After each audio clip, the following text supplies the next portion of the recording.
Olá, galera. Bem-vindos a mais um podcast dos Pensadores Orientados. Comigo aqui hoje está Cristiano Choube e Igor Figueiredo e eu, Ricardo Torido. Hoje vamos falar um pouquinho mais do conflito China e Índia.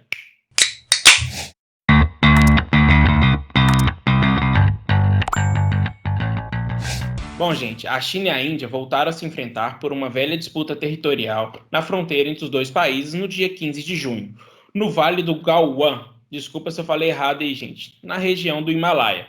O motivo do confronto foi porque houve um desentendimento sobre um ponto de patrulha entre os dois exércitos. O embate foi não armado, ou seja, foi em socos, facas, pedaços de pau, etc. E durou mais de 5 horas. Estima-se que 600 pessoas participaram do conflito e resultou em pelo menos 20 mortes por lado de soldados indianos. A China não quis revelar suas baixas. O motivo do embate não armado foi porque a Índia e a China firmaram um acordo em 1996 que proíbe o uso de armas de fogo e explosivos ao longo da fronteira. E esse conflito, ele traz muitas desculpas, traz muito medo para os outros países, pois tem visto que são duas potências nucleares. E os dois fazem parte dos BRICS, não é isso mesmo, gente? Bom, é, exatamente. Os dois são duas enormes economias, né?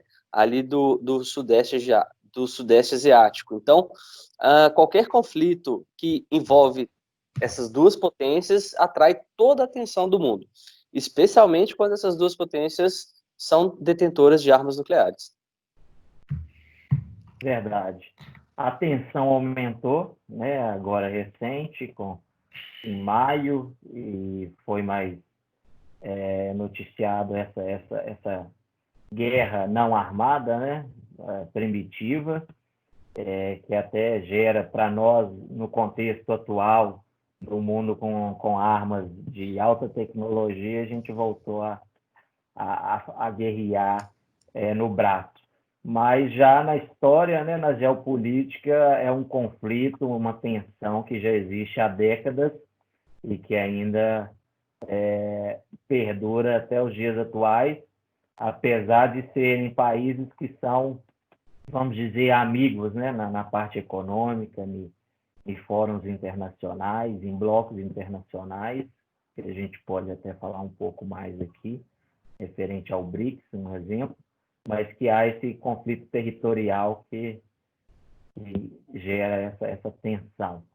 Mas vai ser um assunto legal até para a gente, né, fugir um pouco da nossa tensão que a gente vive no país e com a questão da pandemia, para a gente retratar um pouco dessa geopolítica internacional.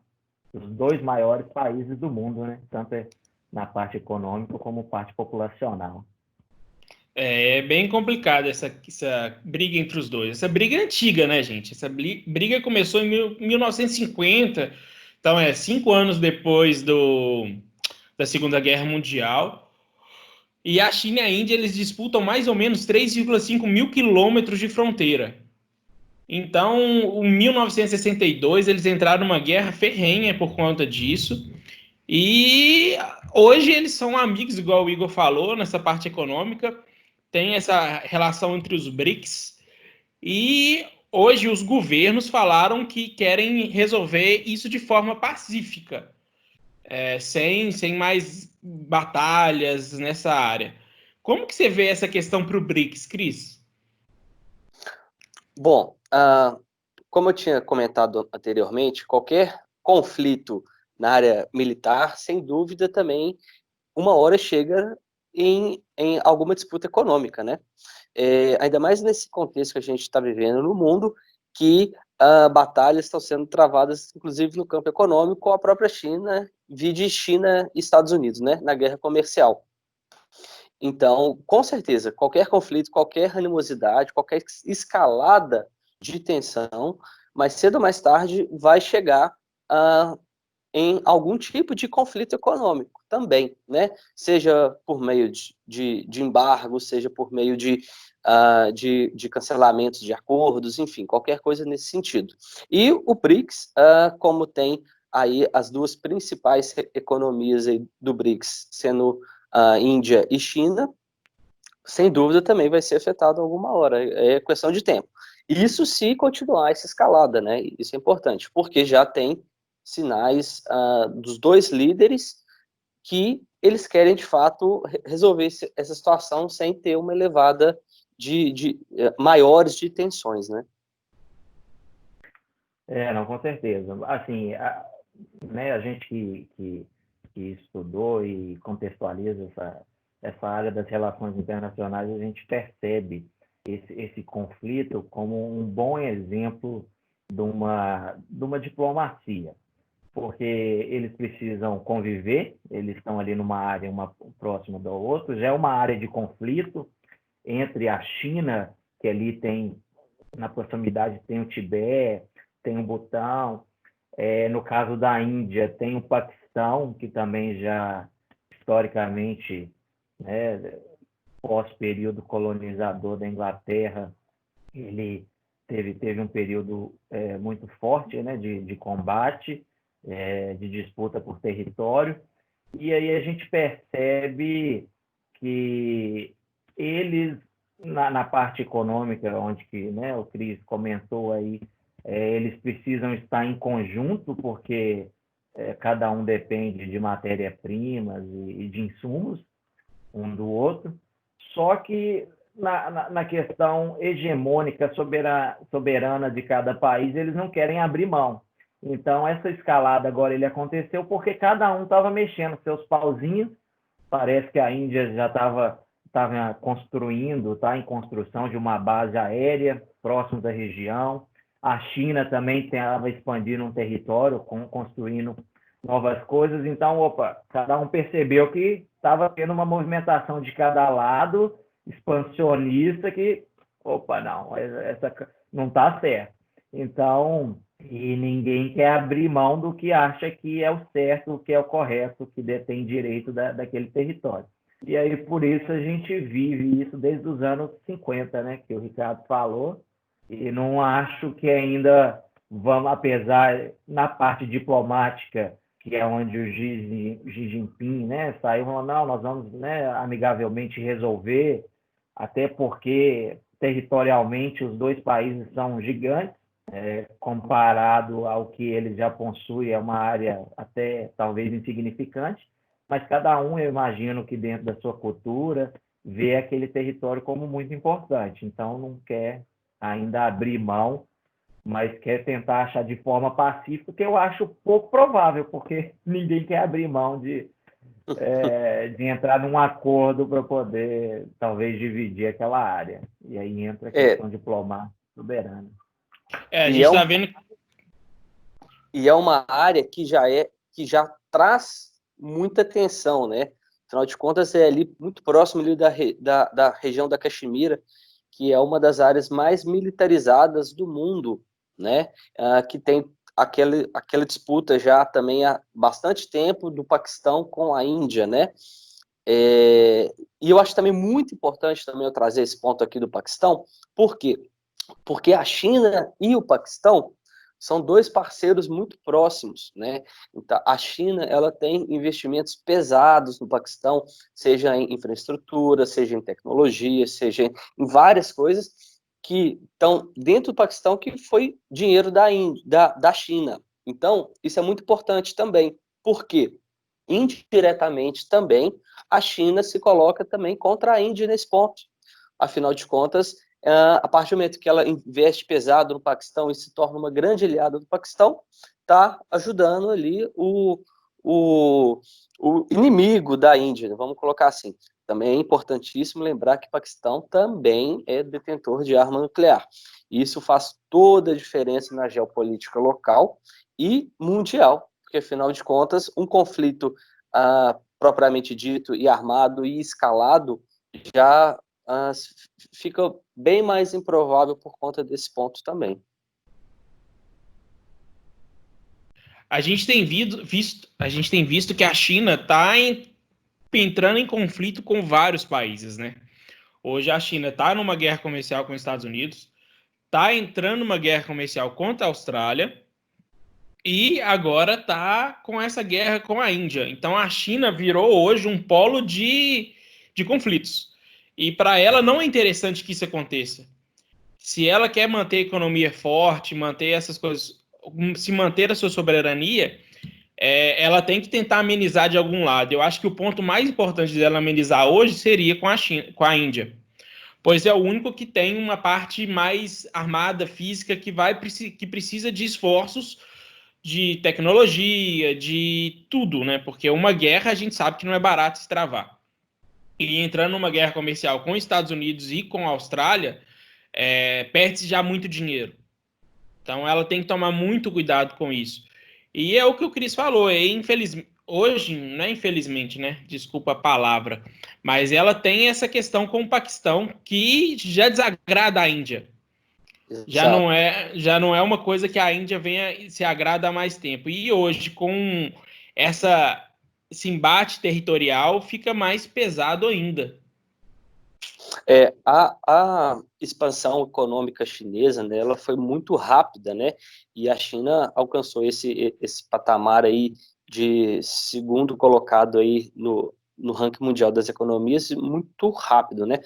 Só para vocês terem ideia, no início dos anos 2000, isso aí 20 anos atrás, né? A economia da China era menor do que a economia do Brasil.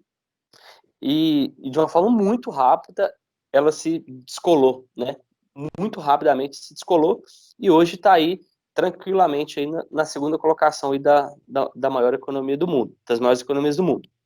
Então, justamente por conta disso, que esse crescimento da China se deu muito por conta desse comércio próximo, né? Enfim, dessas relações comerciais muito aprofundadas com, com o Ocidente, mas também com os parceiros ali regionais, como Índia, enfim, e Austrália, né?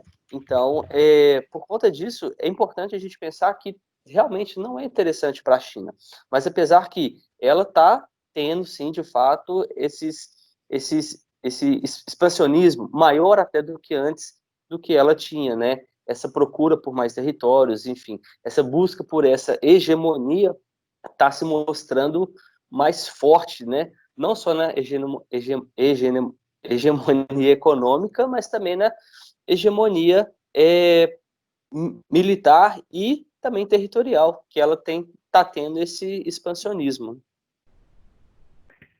Não, eu acho que faz total sentido. O Partido Comunista da China, ele desde Mao Tse-tung já existia aquela premissa de colocar a China em primeiro lugar em tudo, né? De virar uma hegemonia de fato.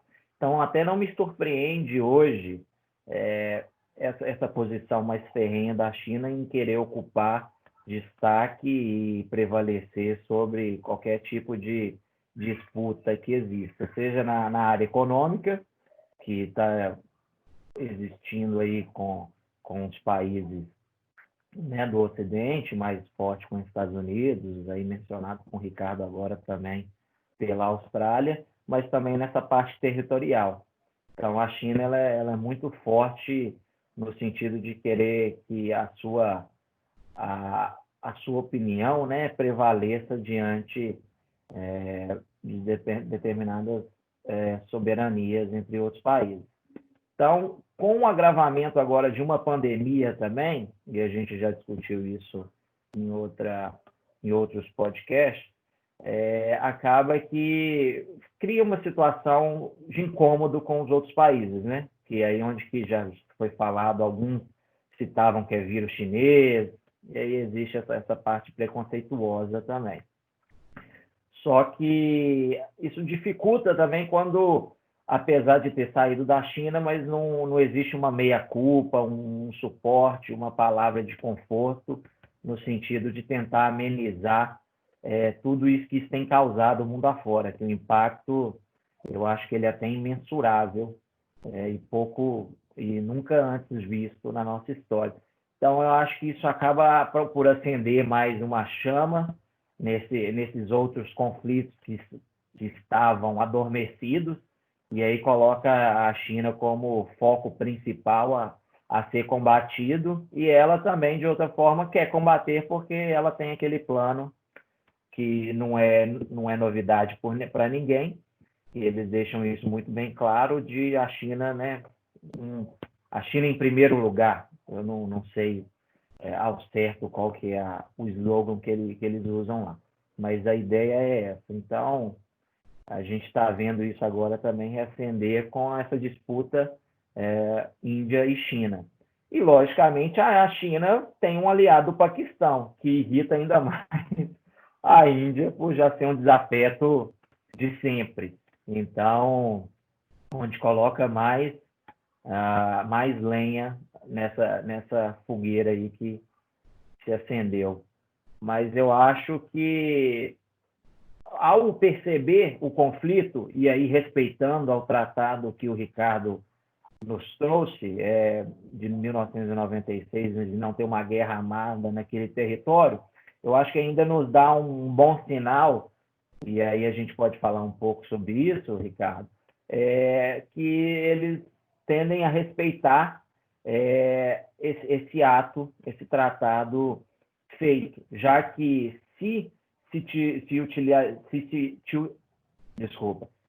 utiliza um armamento, né, de fogo, possivelmente é visto pelo governo do país como um ato de guerra. E aí a gente poderia ter um escalonamento maior e aí um uso de força talvez desproporcional, que poderia, né, gerar uma guerra em vias de fato.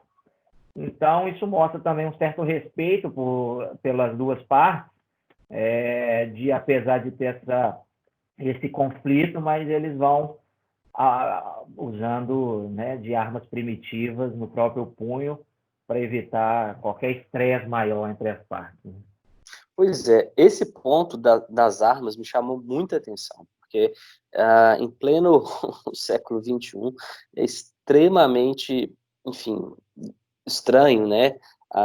As pessoas de dois exércitos brigarem com armas que são, enfim, artesanais, né? Talvez, enfim. Eu vi algumas imagens aí das armas, né? Pedaços de pau que eles colocavam pregos e, enfim, e ficavam brigando com o outro, né? É um negócio assim, realmente que hoje em dia soa muito, muito esquisito, né? Ainda mais dois exércitos. Não, muito louco isso. E dois exércitos extremamente bem equipados, que são o exército chinês e o indiano, né? A gente não está falando de um conflito com dois países que não têm recursos para comprar armamentos, muito pelo contrário, né? Então, é uma situação muito diferente. Eu não lembro de ter outra assim, não me vem na cabeça agora um conflito assim, entre duas grandes potências que eles, de fato, brigaram com armas primitivas, né? De fato, muito, muito curioso isso.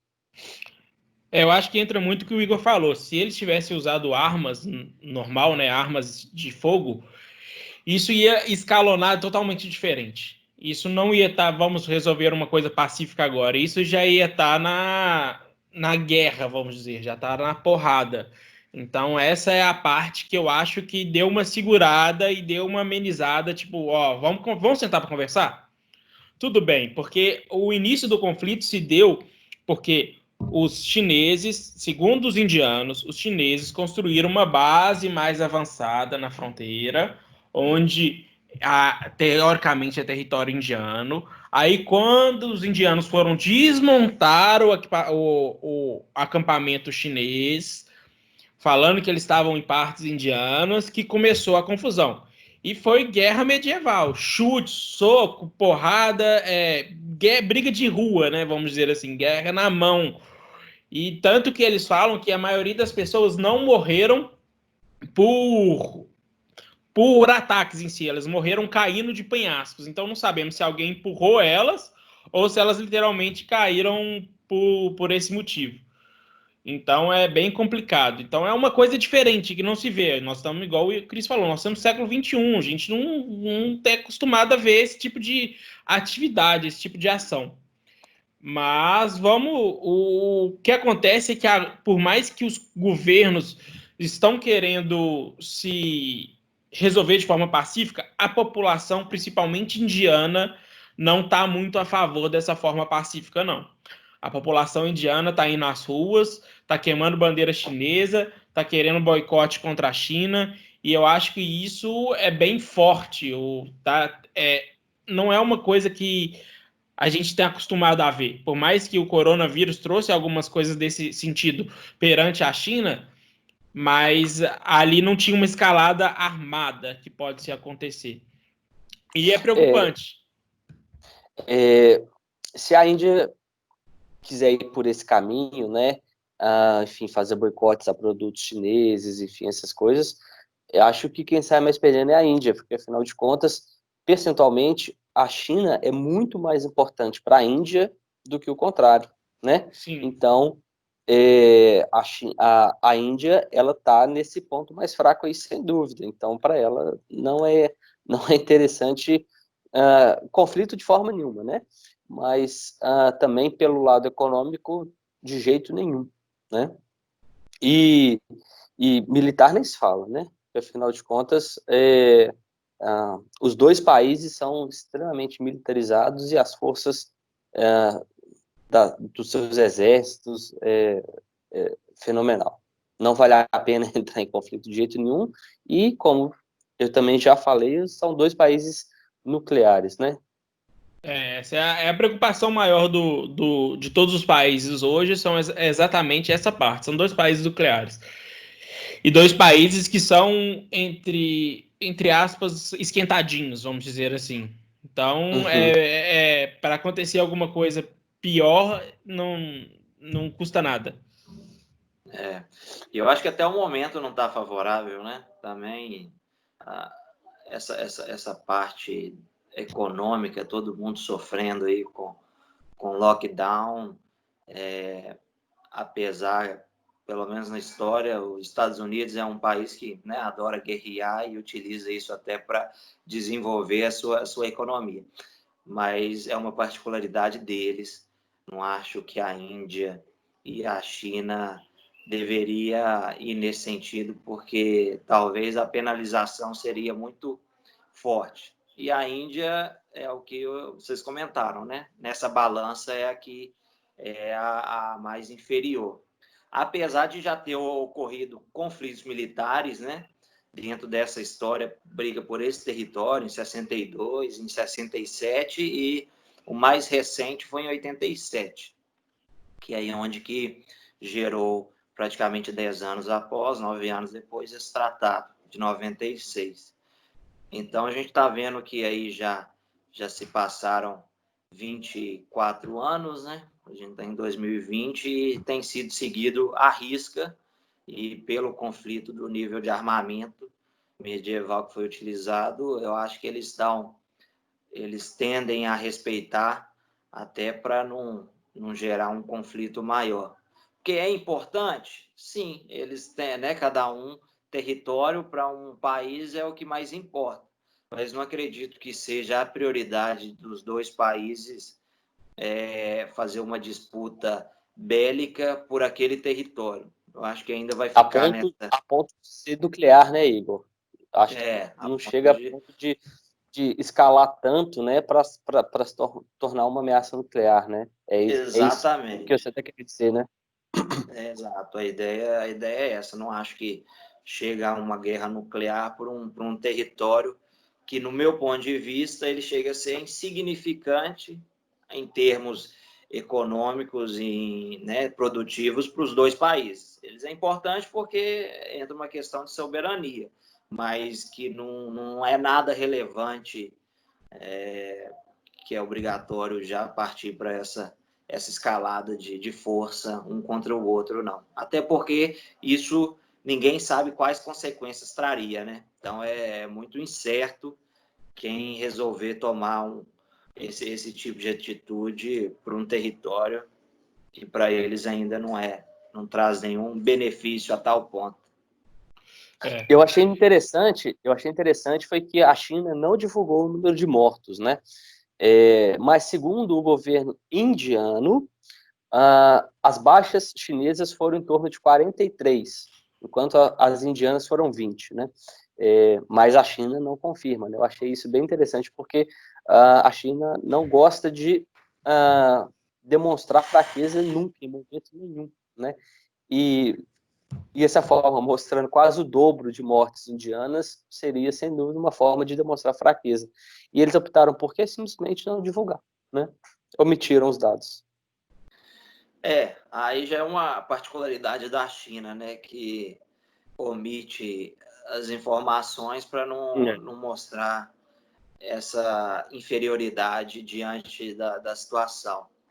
Exato. E aí nos traz esse desconforto, essa desconfiança, na verdade, para saber qual que é, porque a gente escuta um lado e, logicamente, a gente não dá para afirmar se aquilo, né, é um número coerente. Mas, sim, pelo nível, foi muitos mortos, né? 60 dos dois, 60, quase 70, 20 e poucos de um lado e 40.